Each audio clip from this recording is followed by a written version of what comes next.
pollinasiya məsələsini oxuyuruq. Yenə müəllim şagirdləri ilə botanika bağında gəzərkən bəzi bitkilərin çiçək və çiçək qruplarını görmüşdü və şagirdlər soruşmuşdu. Neçə hər birindən meyvə yaranırmı sualını vermişdilər və çiçəklər bilirik ki, qarğıdalı və günəbaxan bitkisi göstərilibdi. 10 dişi çiçək, 20 erkək çiçək qarğıdalıdaydı. Günəbaxanda 600 boru şəkilli, 400 yalancı dilci şəkilli çiçəkdir. Bizim üçüncü sualımız, axırıncı sualımız qalır. Birləpəli bitkinin çiçəklərindən neçə ədəd meyvə yaranır? Yəni bizdən bir soruşur birləpəli bitki olsun və bunun neçə meyvə yaranardı? Bu bitkinin bütün çiçəklərində neçə ədəd bitki strukturu var? Bir də bitki strukturu soruşurdu. Bitki strukturların adı yazılmaq şərti ilə qeyd olunubdu.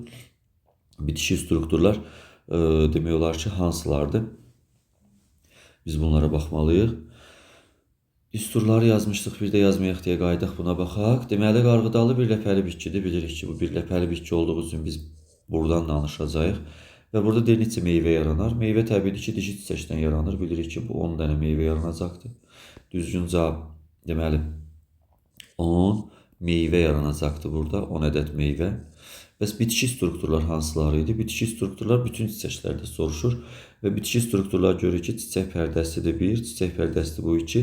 Bu çiçəkdən 10 dənədir, onu vursaq 2-yə eləyəcəkdir 20. Bu çiçəkdən 20 dənədir, 20 vursaq 2-yə eləyəcəkdir 40. Və cəmi soruşduğu üçün 20 ilə 40-ın cəmi 60 eləyəcəkdir. 60 çiçək pərdəsi. Deməli, pərdəsi. 60 çiçək pərdəsi bitki struktur kimi də olmalıdır. 10 meyvə, 60 çiçək pərdəsi düzgün cavab olacaqdır.